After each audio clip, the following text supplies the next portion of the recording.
Estamos aquí ya de vuelta en nuestro tercer bloque de esta cuarta emisión de Despierta Colima. Agradecer a mi compañero Juanito Cárdenas que está aquí con nosotros, nuestro invitado Irving, que también nos acompaña para hablar sobre este tema, que es sobre qué expectativas le estamos dando o percibimos de que México vaya a tener el próximo año, en diciembre de 2015, y también en Colima. Y para eso, ¿qué te parece, Juanito, si vamos a escuchar la pregunta que le hicimos a la gente sobre qué consideraba o cómo veía tanto al país como a Colima dentro de un año? Y vamos a ver qué fue lo que nos comentaron. Bueno, pues esperemos que sea un 15 mejor, un 15 mejor, es lo que deseo, que pongan pues más seguridad, ¿verdad? Para la gente, pues, porque hay gente que muere inocentemente, pasan cosas, pero esperemos que sea un año mejor. Sí. Aunque no sea, digamos, externamente, ni con otros gobernantes, ni con muchas diferencias, digamos, visibles, cuando menos en el interior de las personas, sí va a haber mucho cambio. ¿Cambiado para bien o para mal? Para querer un cambio para bien. Sí.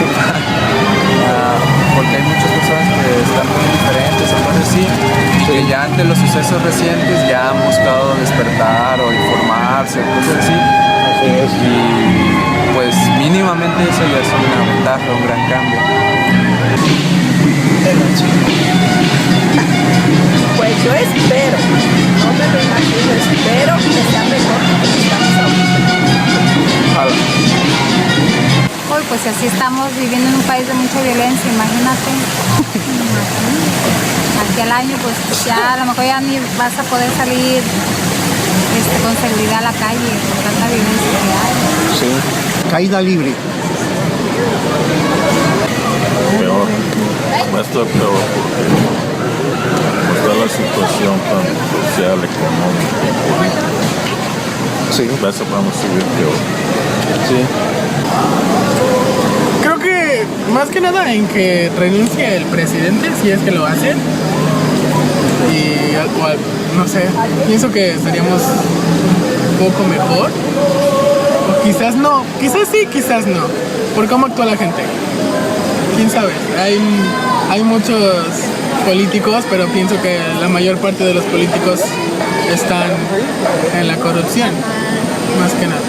Pues ahí están las opiniones de nuestros entrevistados. Este tercer bloque lo proponíamos desde el papel, Pedro, que fuera un espacio en el que juguemos un poquito a los videntes, en el que pudiéramos quizá plantearnos lo que sigue en esta situación de política, que no solamente es la crisis de Peña Nieto, que nos involucra también este proceso electoral que estamos ya entrados y que el próximo junio habremos de ver ya definidos bastante de las situaciones que estamos ahorita percibiendo. Ahí le quisiera hacer una pregunta, tú Irving, ¿cómo, jugando ya así al vidente, cómo ves al país en diciembre de 2015 o a lo mejor en un futuro un poquito más distante? Bueno, puedo hacer una predicción que puede no ser cierta, pero yo considero que en 2012 también hubo grandes manifestaciones, ¿no? Ahora en 2014 de nuevo, y creo que es una acumulación, ¿no? Es como una bola de nieve que se ha echado a andar, ¿no? Y que va creciendo. Entonces, la verdad no creo que en un año haya un cambio significativo en las estructuras políticas, en el rostro del país, pero sí en el potencial de cambio. Yo creo que se va a ir acumulando y está en nosotros que tenga una buena dirección, ¿no? Y aprovechar la crisis que se está viviendo. Pues yo me imagino un México que si sigue bajo este mismo esquema, si sigue el gobierno federal actuando de la misma manera, yo me imagino a un México con una salida política, la salida de un presidente de la República, que ya no tengamos... ¿Hablas de la renuncia? Sí, claro, pero bajo un esquema en el sentido de que él saliendo de manera política, la Cámara de Diputados designaría a quien fuera el... Pero sería un gesto, ¿no? Sería a lo mejor una cuestión planteada desde el sentido de mejorar la estabilidad del poder. Sí, es a lo que voy, es una salida política. Sí. Pero prácticamente yo lo que vería es de que la estructura, bien como lo señala Irving, el sistema político estaría trabajando de la misma manera. Obviamente con unos destellos y con una gran participación cada vez más activa de la ciudadanía. Esa es una realidad y que yo creo que los gobiernos deben de tenerlo muy claro, que ya el actuar del funcionario público elegido mediante el voto los presidentes municipales, los diputados, tanto locales, federales, senadores, gobernadores y presidentes de la República, ya no pueden mantener el mismo esquema de ejercicio del poder como lo han venido ejerciendo anteriormente. O sea, si ellos no se dan cuenta que la sociedad mexicana está en un constante cambio, más informada, las redes sociales han sido un factor fundamental para que la sociedad esté más informada.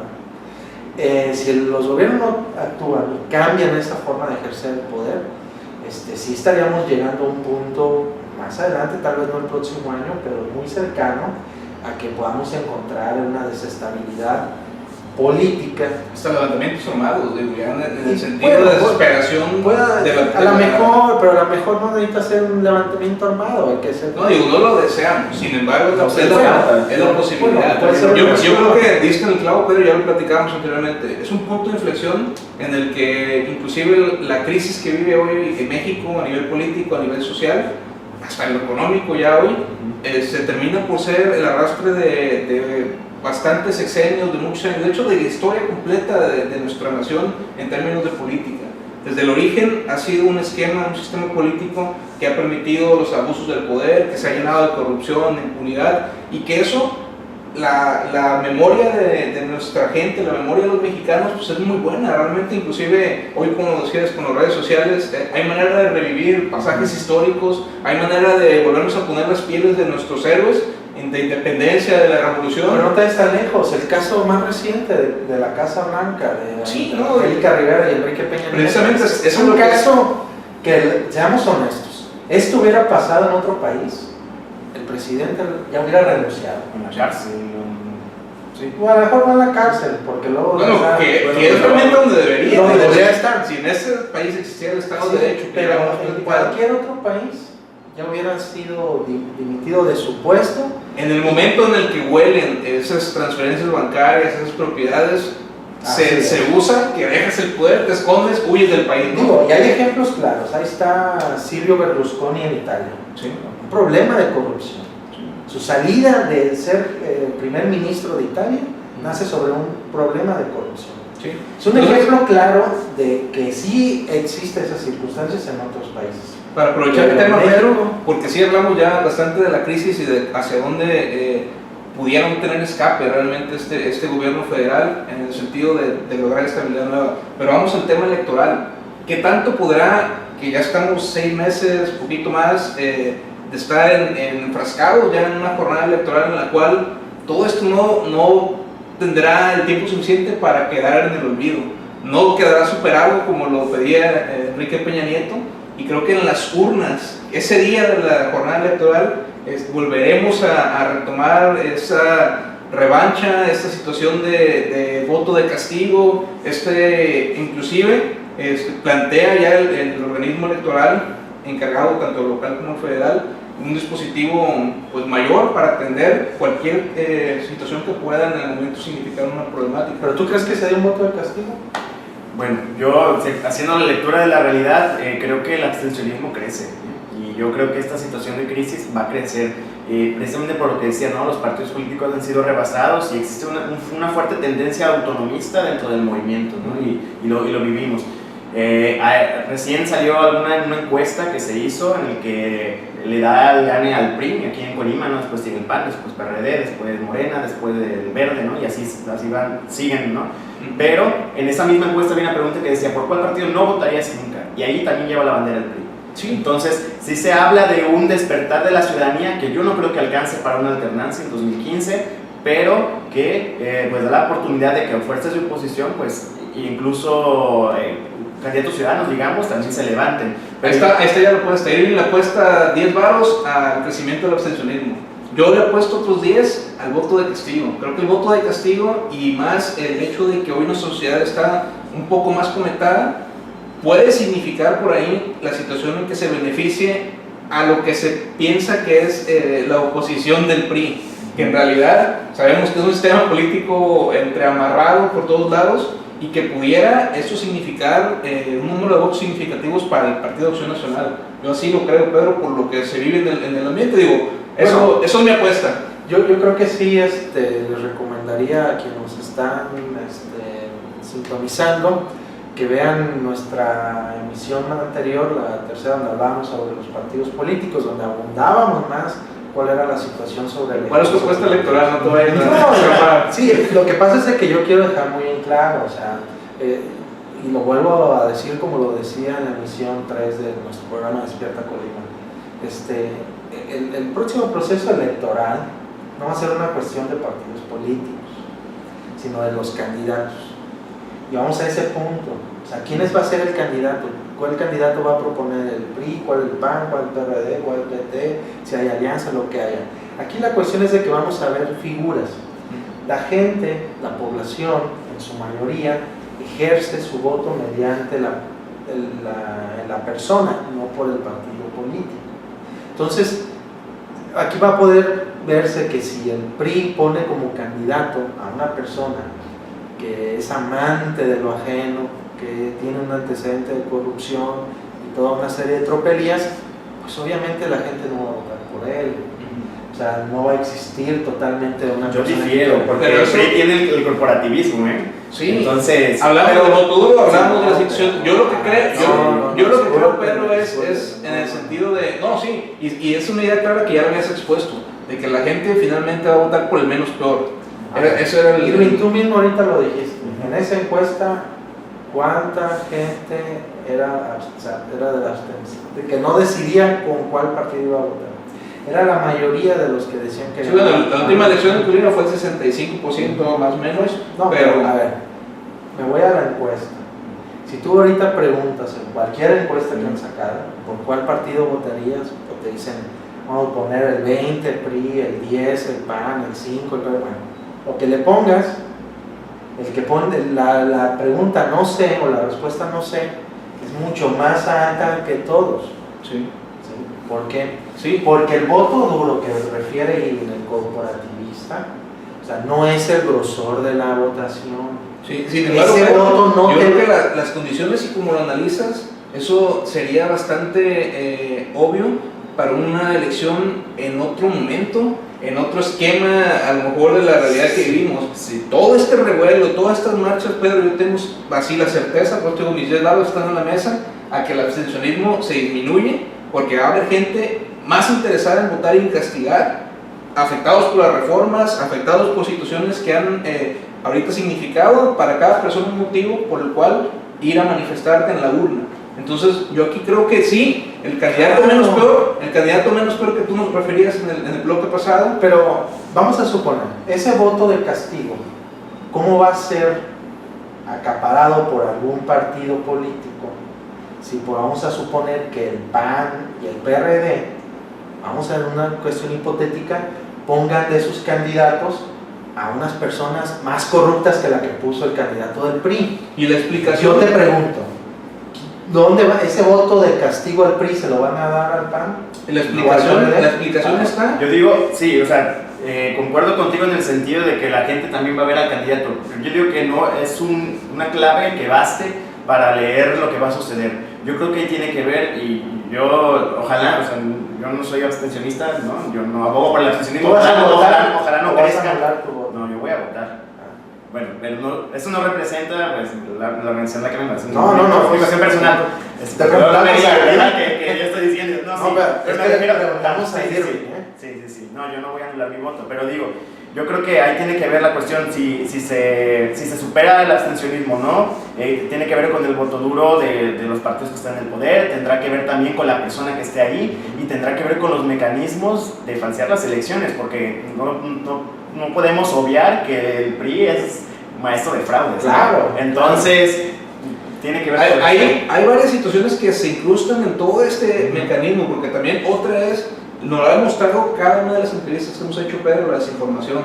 Cuando hablas tú del menos peor de los candidatos, significa que en ese grueso de gente que tú analizas, los enteras o los ves a todos como enterados suficientemente para definir por el perfil, a lo mejor por las situaciones que se puedan hacer públicas, por esos actos de corruptelas o lo que tú quieras referir. Pero también hay un grosor de gente que ni se entera y que llega ese día a la casilla y que dice, por el que sea menos el PRI. Entonces cuando ven y siempre han entendido que la oposición ha sido el PAN, el PRD o esos partidos que cuando ya tú y yo en la Facultad de Ciencias Políticas, algunos de los jóvenes que nos han acompañado aquí, entienden que ese es el sistema político uno solo, pues también buscamos otra estructuración de ese voto, ¿no? Pero son varios elementos. Mira, Juanito, yo veo es muy mínimo esa gente que va y dice, yo voy a votar por el que sea menos fuerte. O sea, es un mínimo. O sea, por lo menos, si la persona ya va a ir a votar, o sea, el solo hecho de haberse salido de su casa un domingo, que podía estar a gusto ahí, rascándose el ombligo, viendo el fútbol, o haciendo lo que sea, menos ir a votar, ya por el hecho de ir, es porque por lo menos ya se interesó. ¿Y eso por qué? Porque ya sabe, o ya evaluó, o ya decidió por quién va a votar. Y eso no es una cuestión de que por él, voy a ir a votar y ya. Sí, no, pero otra vez, ese escenario te deja suponer que van a venir otra vez 6 meses de campañas de la manera normal. Y no va a ser así, Pedro. No, yo lo veo. O sea, podemos ya ahorita imaginar, es lo que estamos haciendo en este bloque, imaginar de aquí a 3 meses que empiezan campañas, 4 meses, vamos a ver meetings en los que tengan a lo mejor a manifestantes, en los que tengan a lo mejor una situación en la que se le lancen botellas, se le grite algo a la persona que esté ahí, sin importar el partido. Digo, esto finalmente puede derivar para todos ellos como un sistema político. Entonces, al final sí, somos muchos los enterados que vamos a definir previamente, bajo el análisis, bajo todo lo que comentamos, nuestra situación de voto.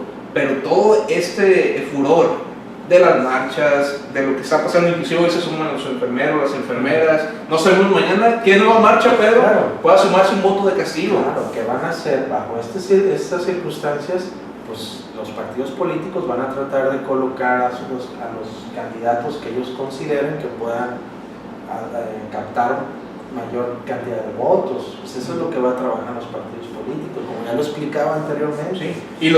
No, tú lo dices también por el sentido de que conoces que los partidos están en la intención de buscar candidatos y perfiles limpios, ¿no? Están buscando poner... a ver, yo no dije eso. Bueno, yo así lo había entendido, discúlpame. El hecho de que el candidato llegara sin manchas, de que tú lo veías en una situación como candidato favorable, el hecho de que no se le hubieran hecho públicas algunas tranzas, algunas situaciones de corrupción. No dije que sí están trabajando los partidos políticos. ¿No lo están haciendo así entonces? No, pues dime cuál mecanismo están implementando. Nunca dije eso. O sea, no, los partidos políticos están haciendo sus mecanismos para decidir a ver a quién van a poner. Y es en base a un grupito que decide en cada partido político, en el que tú y yo no tenemos decisión, por ejemplo. O sea, es una decisión que mueve cada uno de sus partidos políticos. Y que ellos, bajo su perspectiva y su visión, dicen, este candidato lo más probable es que me traiga más votos. Esa es su perspectiva. Yo lo que siempre he dicho, que la gran diferencia es que los candidatos que nos van a poner los partidos políticos no necesariamente es igual a representante de los intereses ciudadanos. O sea, esa es la realidad. Y es lo que vamos a vivir el próximo año en el proceso electoral. Por eso digo que nos va a tocar elegir al menos peor. O sea, de los que nos pongan, pues no hay para otro dos para elegir. Y digo, yo estoy muy en contra de anular mi voto, porque anulando mi voto pues no sirve para nada. A quien menos quiere. Entonces tienes que hacer el hecho del voto útil. Y el voto útil, ¿cuál va a ser? Pues hay que ir a votar por el que pueda ganar y que sea el menos peor de los que nos están poniendo. Por lo menos el menos peor. Pero sí tenemos que ir trabajando, como decía Irving, en generar condiciones de la sociedad, como organismos, que podamos generar vínculos o mecanismos de relación para que haya una cogobernabilidad entre nuestras autoridades y la sociedad. La toma de decisiones de un gobierno, que es lo que creo que tiene que cambiar, es que los gobiernos, a partir de este momento, a partir de todo lo que se está viviendo, tienen que aprender ahora a cogobernar con la ciudadanía. Las decisiones que tomen tienen que ir primero bajo un escrutinio de la misma ciudadanía, y para eso formar comisiones ciudadanas. O sea, se pueden generar muchísimos mecanismos para eso. Entonces, vamos nada más para regresar a nuestro tema, porque nos quedó pendiente nada más la pregunta que le hicimos a nuestros amigos, que vamos a verla y también cerramos el bloque. Bueno, pues, no para la gente, entonces a eso se refiere, ¿no? Regresando al tema, ¿no? Bien retomándolo, le preguntamos a los entrevistados qué ¿qué sería la primera cuestión que debería cambiar este nuevo gobierno de Colima, el gobierno del Estado, ahora que estamos próximos a elegirlos, tan pronto entre en este ejercicio? Vamos a ver qué nos dice. Pues lo que debe de hacer en lugar de aumentar el sueldo a los diputados y todo, ayudar a los que están enfermos de cáncer, a toda la gente inválida, a toda la gente esa, ¿verdad? Que es la que ocupa realmente, no aumentarles a ellos para enriquecerlos. Pues uno mismo es el que les paga, los enriquece, sí, ¿verdad? Pues inmediatamente yo siempre me voy por la educación. Yo creo que es lo que debe cambiar primero. En todos los sentidos, tanto ampliarla como mejorarla, porque la educación pública ahorita está muy mal. Por la seguridad más que nada, porque sí, aunque digan que Colima es un estado tranquilo, la verdad las cosas no. Sí se ven muchos asuntos de seguridad. No le demos muchas vueltas, el piso es muy parejo. Necesitamos gente que sea derecha, ¿sí? Que no vea nomás para su santo, que tenga realmente interés de ver por el pueblo, que nadie lo hace. Así es. Nos dan a tole con el dedo, y el día de las elecciones nos regalan láminas de asbesto, papel de baño, papel para el rostro oculto, alambre de púas, botellitas de aceite para cocinar, y ahí están las consecuencias de todos los que apoyaron sin conciencia. Así es. Ahí tenemos ese gobierno. Yo siento que la corrupción sobre todo. Muy bien, señor. Pues fue. La verdad creo que en eso sí no puedo opinar porque no tengo mucho tiempo viviendo aquí en Colima. Y pues la verdad, no sé, me la he pasado muy a gusto aquí en Colima. Creo que no tendrían que cambiar nada. Ese es mi punto, ¿verdad? Sí. No tengo mucho viviendo aquí. Muy bien. Pues bueno, esto fue lo que nos contestó la gente que entrevistamos. ¿Cómo ven las opiniones que cambiarían? Pues, hablan de lo mismo de casi todas las entrevistas, ¿no? La corrupción, la seguridad, los temas que todo el mundo traemos como nuestras prioridades en la agenda y que yo creo que no van a cambiar. Digo, eso finalmente será el mismo motivo que las marchas, y que para también darle la oportunidad de que cierre el bloque a Irving, nos puedan a lo mejor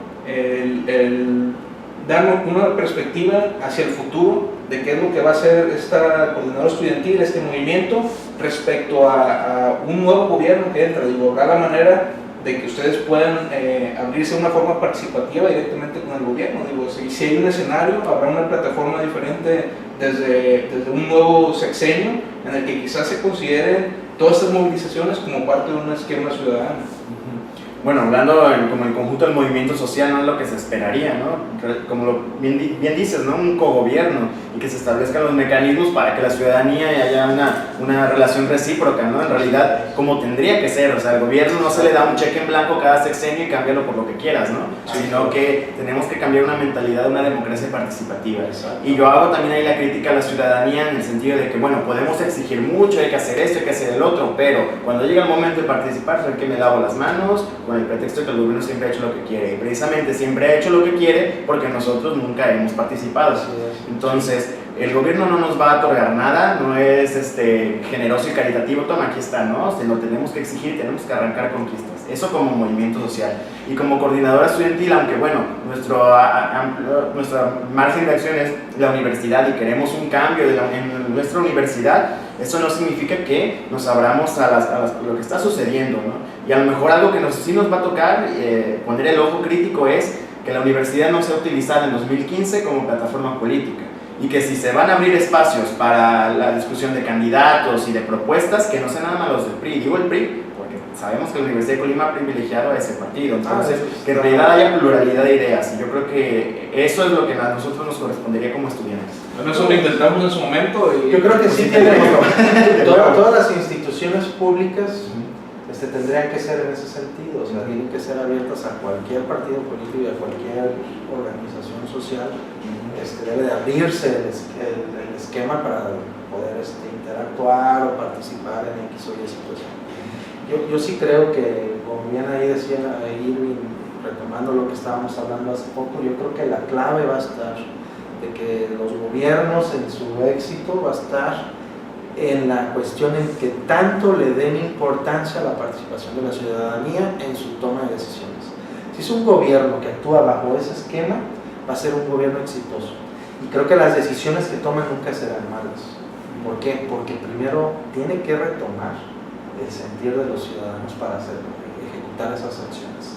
Y es un ejemplo muy, es una cuestión que existe. Por ejemplo, en Argentina.